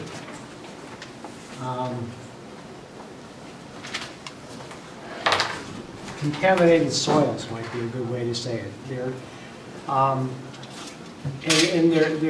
they have heavy metals in them like lead and arsenic and chromium, and they want to dig a consolidation area behind the church, put all these contaminated soils in that consolidation area, put a impermeable cover over it. Well, we're leaving, and then put a cap on the property. But they were moving quickly and probably going to do it next year. But what happened in the last couple of weeks is someone from, who was the director of governmental marketing from UTC called up and wanted to meet. And this individual flew in from Ohio, stayed overnight, rented a car, came up here and met with Andy, myself, and Rand Stanley, and we had a good conversation. And Andy wrote a summary of the conversation. Do you have that in front of you at all? I could. Yes. What, do you want to read it, or want me to read it? I have it. I have it here too. You have it? Yeah. Okay. It says, this summarizes a meeting with Martin DeRamo, State Director of Relations with UTC. Those in attendance from the town, I mentioned who those were. The current plan does not leave the site in the most developable condition. The discussion led to the following statements on each side. It said it was agreed there should be a cooperative effort to develop a mill site. UTC will assist in finding a private sector developer. Grants should be sought to aid in the redevelopment. The town stated its strong desire to save and restore much of the remaining factory building. The town wants to consolidate the consolidation area removed from the mill site. UTC warned that a media campaign against the current plan may cause developers to be reluctant to participate in redevelopment project. The town stated remediation should be suspended until a developer can be found and their input considered in the remediation. UTC will consider suspension of remediation until the plan and schedule can be developed. And it goes on, but the bottom line is we talked to them and said, you really have to tell us something in writing by this meeting. And they did. They came back yesterday, and with a very positive email. And so I think we've turned a corner. Maybe we can start working with them. And I'll read a little of that letter from yesterday. It says, "I appreciate the opportunity to meet with you last week. I have relayed your concerns to the people at Hamilton, Sunstrand, and UTC. We continue to believe that the remedy at the site is not going to be an impediment to development, but we acknowledge that the town is concerned about this issue. The best way to evaluate and redevelop potential of the site is to test the waters by marketing the site. We are in the process of seeking management approval to retrain a broker and go ahead and market and sell the site. At this time, we will informally reach out to some local developers to see if they can offer guidance or best practices for finding someone to redevelop the site. In short term, we also agree to defer public meetings that are planned as next steps for the remediation process, as well as Section 106 meeting with consulting parties regarding the demolition of the buildings. And so basically, they said they're going to suspend this rushed process to cap our the Robert Mill contaminated areas. So that's good news. I think we've started a dialogue. We're going to see where it goes. Then Jessica Bottomley sent me an email yesterday too that said they'd like some questions answered, and some of the questions are: what is the cost of remove approximately 1,300 cubic yards of materials completely off-site? What is the cost of approximately 1,300 yards of material to be consolidated in the area? So, and she goes on, and what she's trying to focus on is that material, and maybe, and we want it off the site. We made that perfectly clear to them. Maybe we're at a point where we don't have to focus on so much on the cost and the delta between what they have to pay and what for each one, and it probably costs them more to monitor it, but we can start to work with this person who came and met with us, and maybe we can come to a solution. So I think we have a new beginning, or we have a possibility of that. Any comments or questions? I do, Okay. I was at the meeting last night, the Broadbrook Mill Committee. One of the things you stated in red was public meetings. Public meetings are not public hearings. Okay. Giant difference. Public hearing is where the public provides input. Public meeting is where they provide information to the public. Doesn't mean the public gets to do anything. Right. That's got to be made clear. So as this process moves along and people are looking at, oh, that's my chance to express my feelings, don't count on it.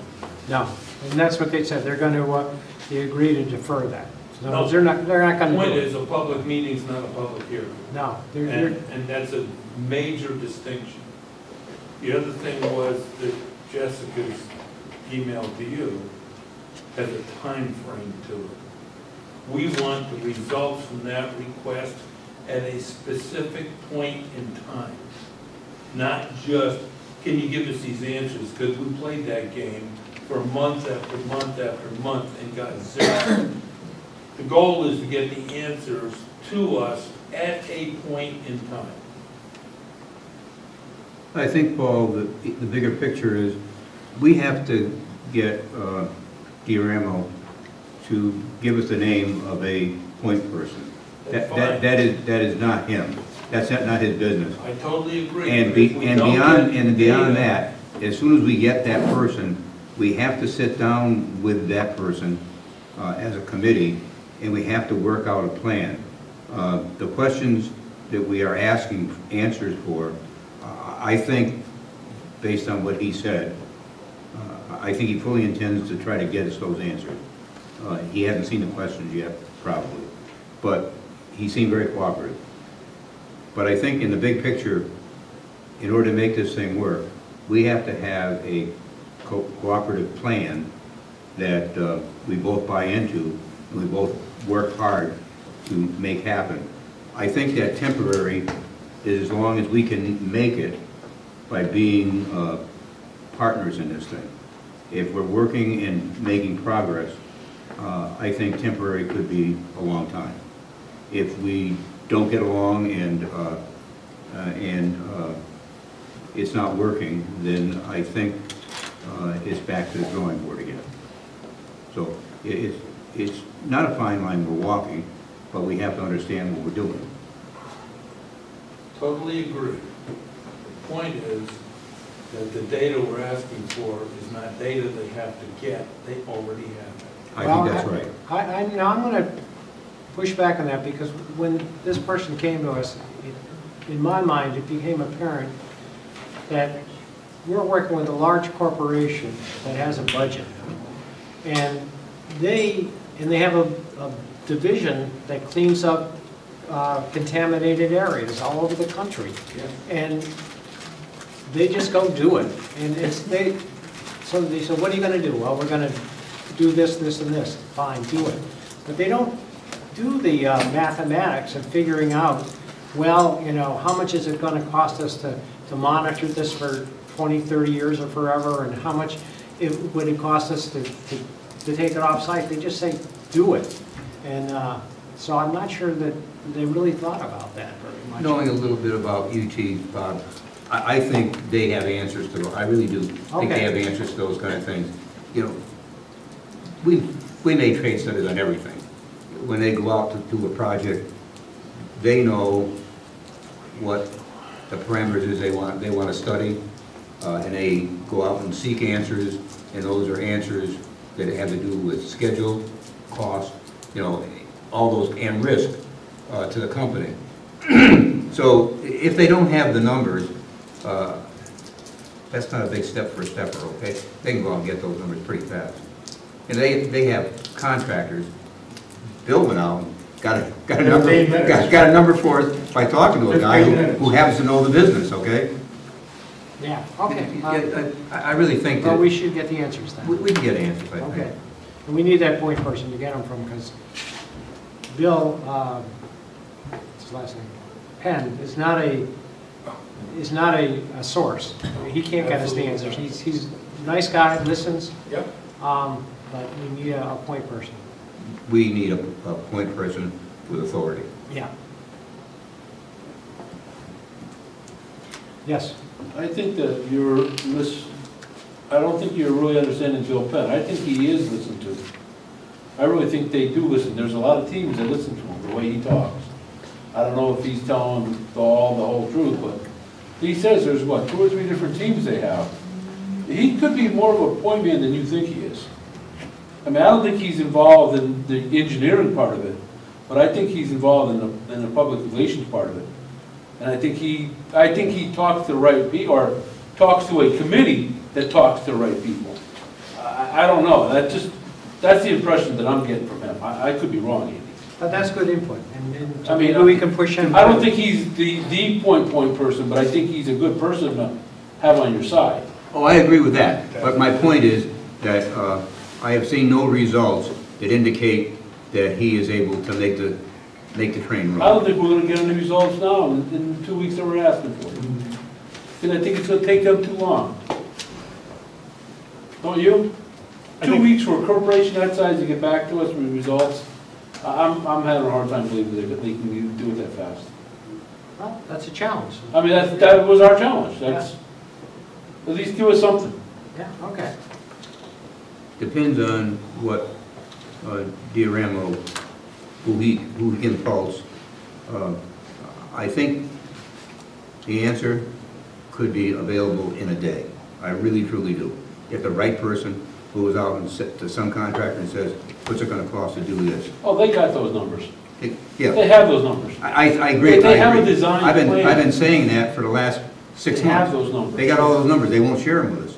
But he promised to share that stuff with us, for what it's worth. Okay. It's good. Okay, for anything further? Okay, we'll go on to the next, which is new website. They're moving along on populating the website, so we should have something fairly soon. And it's now a prototype, and people can go out and actually start looking through it, and that's what we're going to do, is look at everything and make sure it's exactly the way we want it. If anybody wants to look through it, I would say oh, you do, good. I would look through it, yeah. Okay, send me an email. Okay. But I know your email, so I'll send you the where their prototype is, and you're going to find problems, because really Amanda and Melissa LaBelle haven't had a chance to really. Yeah, I'll take a look at it. Okay, that'd be great. So I'll send it to you. Thank you. After this weekend. Paul? Yeah, after this weekend. Yeah. Yeah, exactly. Where does that website? I called them Paul. Go ahead. Real quick, I just want to make a suggestion, or something you might be able to pass along. Currently, when you go to look at minutes of a meeting, Yes. you go see a list of meeting minutes. You click on it, it goes to another page, which gives you the link to the PDF file. You don't need that other page. That first list should be the link to the PDF file done. You don't need to go to another step and another step. Okay. And so that's something that could be as part of the process, cleaning up to make it more efficient. Yeah, and that's great, and that's just what I'd be looking for from Rebecca and the people. 'Cause that's what we're doing now. Yeah. And it just is extra steps for no benefit. Good. Andy? Oh, where does that stand with the interface with the Economic Development Commission website? They had promised originally that that website would be in beta form by July 15th, and it would be ready to go up by August 15th. And then the last meeting we had, they said, well, they couldn't really do that because the town website wasn't up. The town websites now, the new town website, like I say, it's in a prototype, so they could definitely hook the EDC website to it, so I'll ask them. So can you access both? Yeah. You can. We should be, no, we can't now, because they don't have the EDC hooked into their prototype. Okay. There's no reason why they can't hook it in, so I'll follow up on that. Okay. Okay. Could you send me how to access that Yes, website? Thank yes, yes. And anybody who wants it, send me an email, ask for it, and I'll give you how to access it. I tried, I was going to put it on a piece of paper that you could take, but I tried to type it in, I wasn't having great success, so.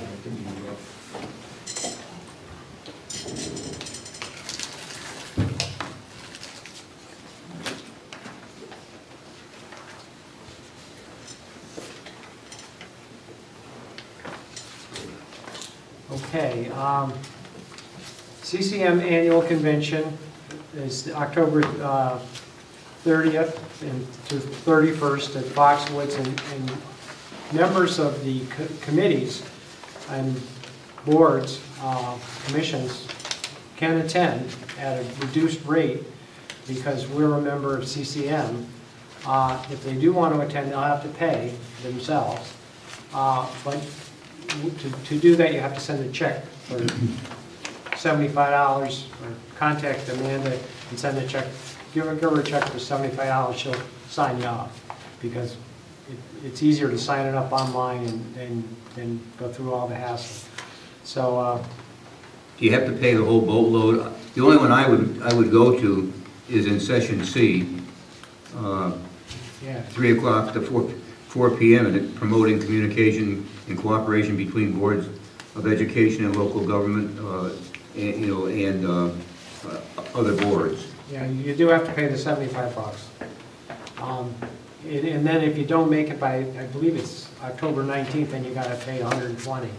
So there's encouragement to get it in sooner.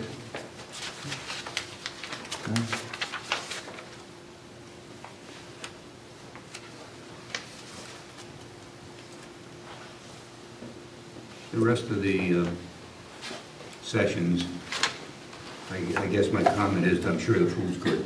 Yeah. Actually, I went to one and I didn't want to go to the speakers, you know, whatever they call them, the head speaker. So I went and I played poker, I won $60. That's good. Yeah. Nothing wrong with that. Okay, CIP discussion. I put some memos from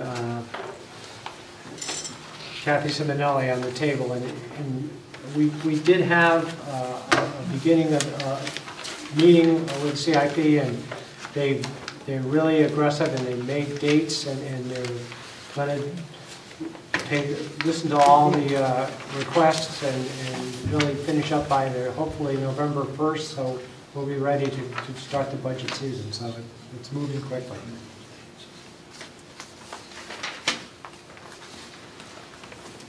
I'm still bothered by the process. When at that meeting, as you know, I asked Kathy if we could ask questions, and the answer is no.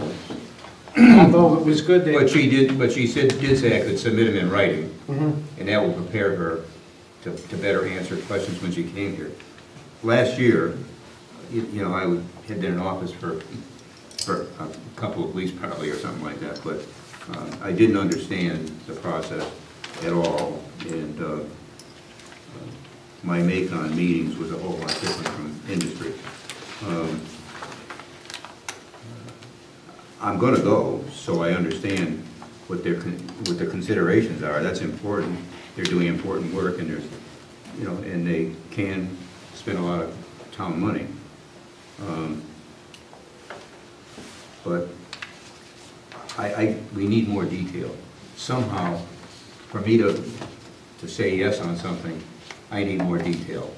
And I still don't know exactly how to get that. I'll sit in on all the meetings when they're interviewing, particularly in some of their deliberation meetings. And each time I have a question, I'll give it to Kathy's. Last year I thought it was unfair. I had some questions, but I think that she was used to coming here with a story that was in a general sense accepted by the board without questions. And I started asking detailed questions, and she wasn't prepared to answer them, so I stopped. It wasn't fair to do that to her.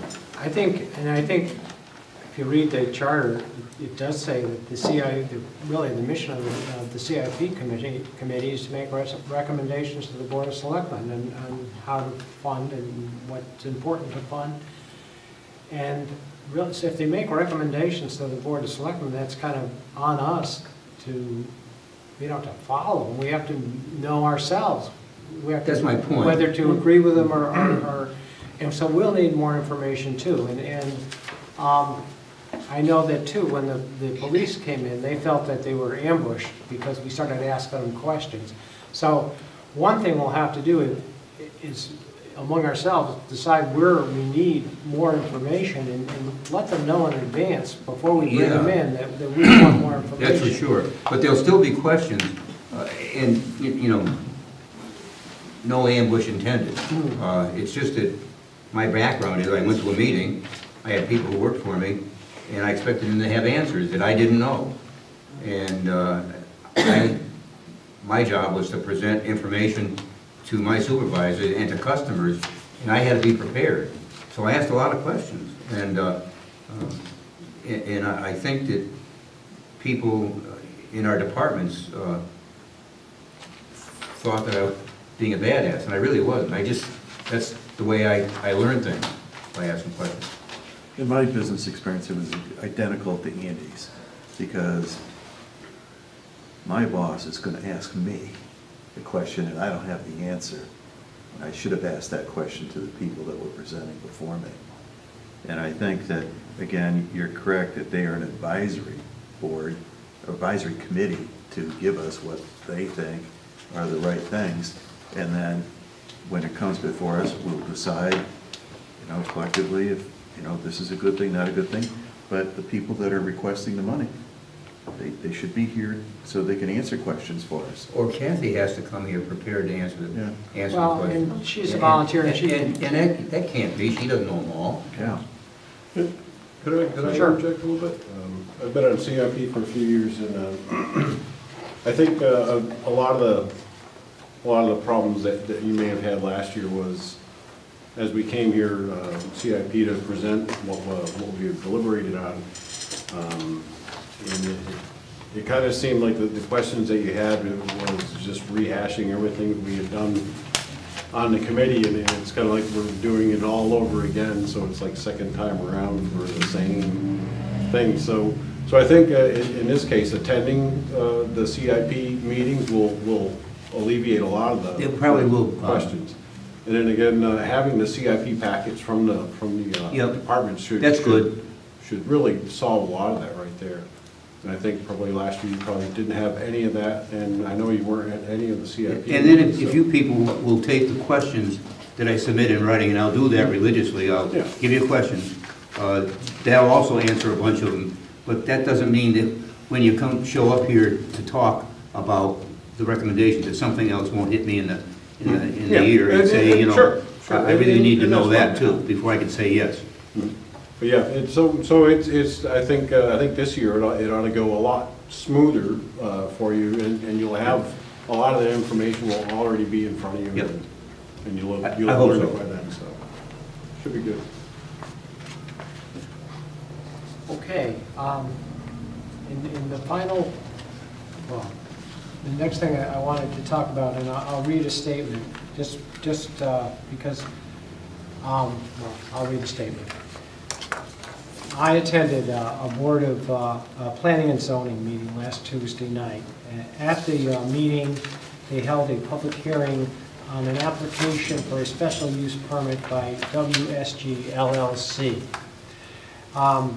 And I'll read the permit to you now.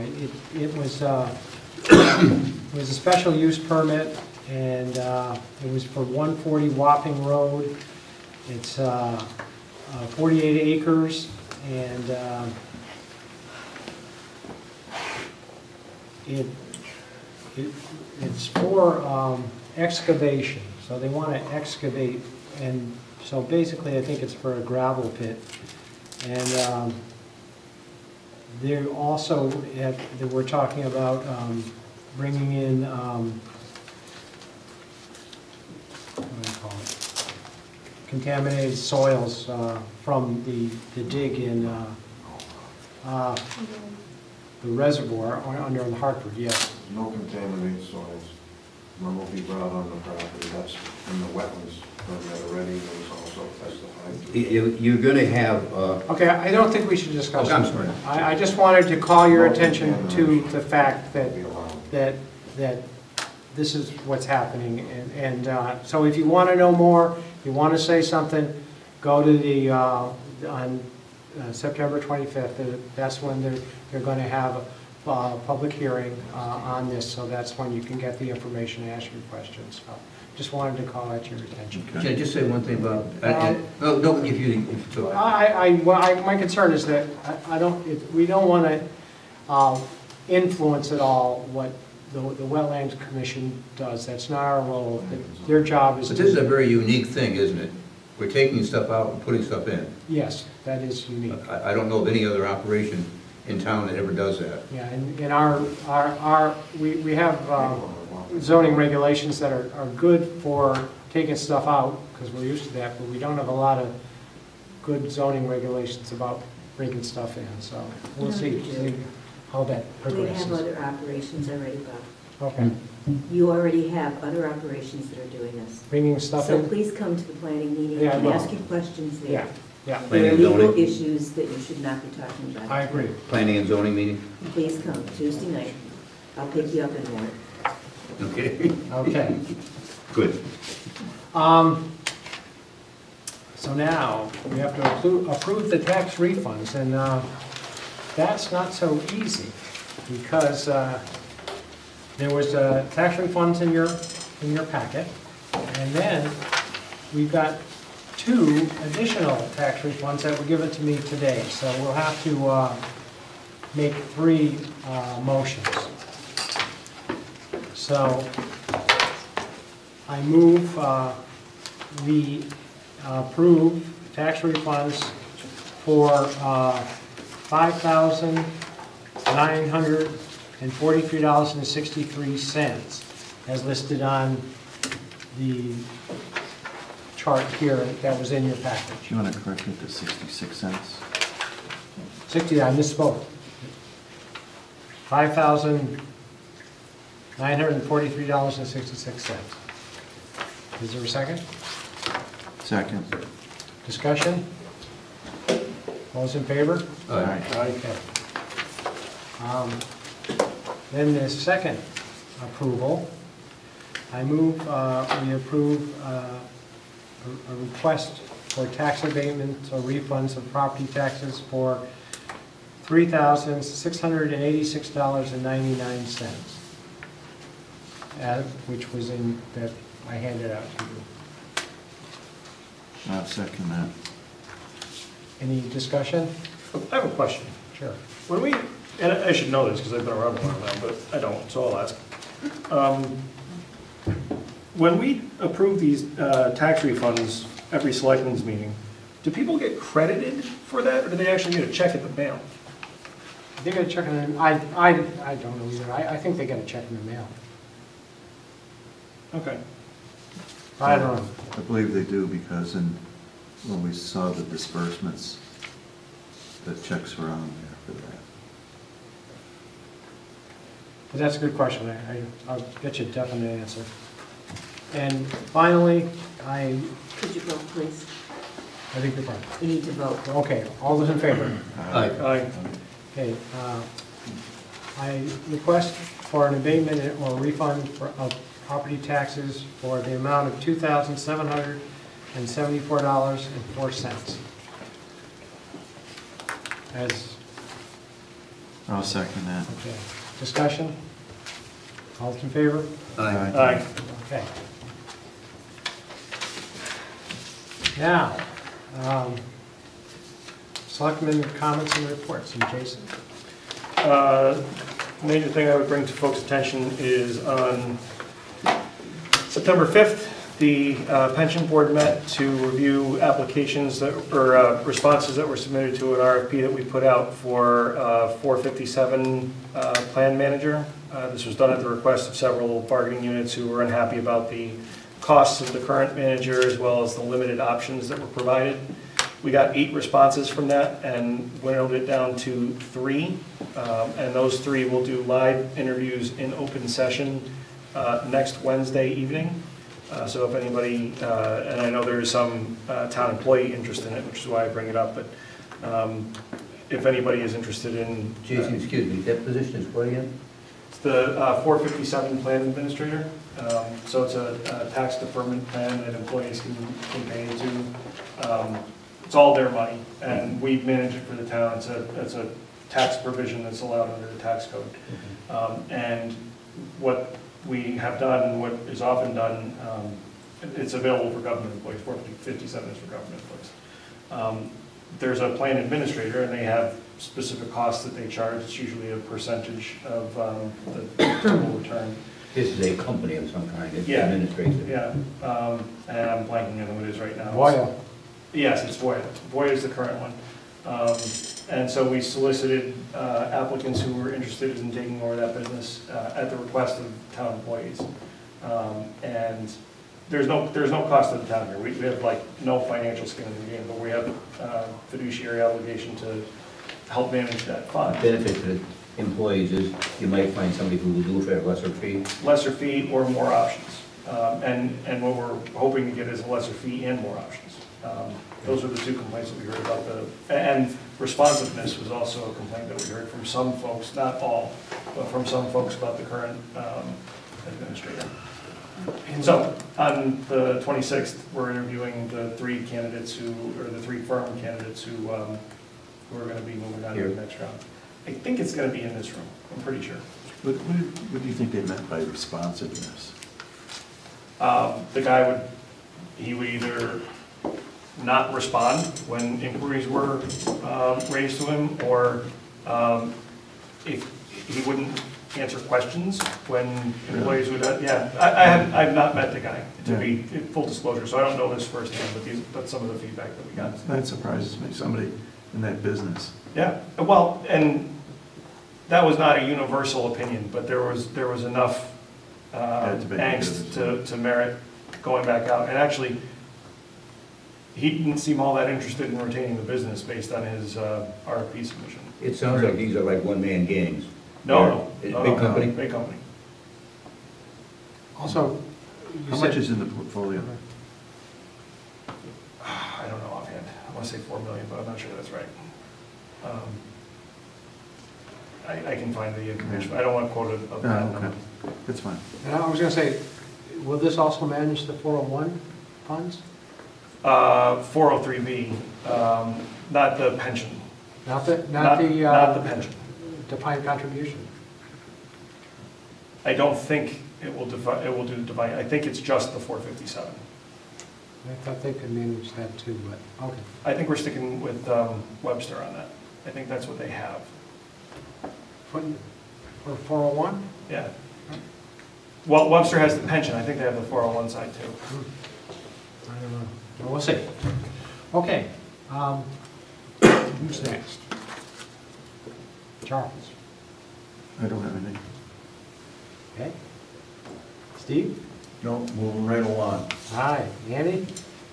No, Bob, the Economic Development Commission did not have a quorum, so it did not meet. Okay. And I don't have anything either. So, want to take a picture? Can you sign the check first, and then I'll take a picture? How about after? While you're setting up for the picture.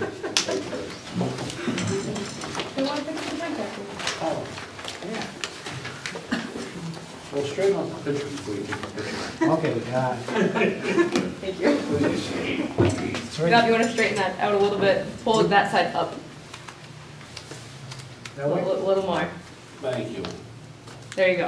All right. Much better. Don't want to act like you like each other. All right. How about you get in the middle? Why don't you guys stand behind him, right? I'm tired of you guys. Yeah.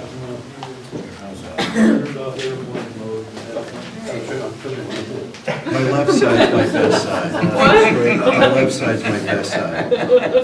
Okay, Charlie. All right, everybody smile. 250. All right. That's why Rebecca smiled. I will get that printed, and I will put it in the time capsule and have all your names in the back. All right. All right. Thank you very much. Is there a fee for that? Sure. Okay, we're going to go into executive session. So I entertain a motion to go into executive session. Make a motion to go into executive session.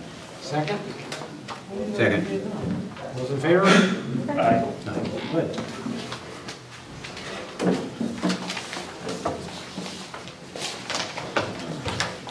Do you have any additional copies of those 2 additional tax refunds? Bob, feel free to print that off too. Oh, that's a good idea. I know it's silly, but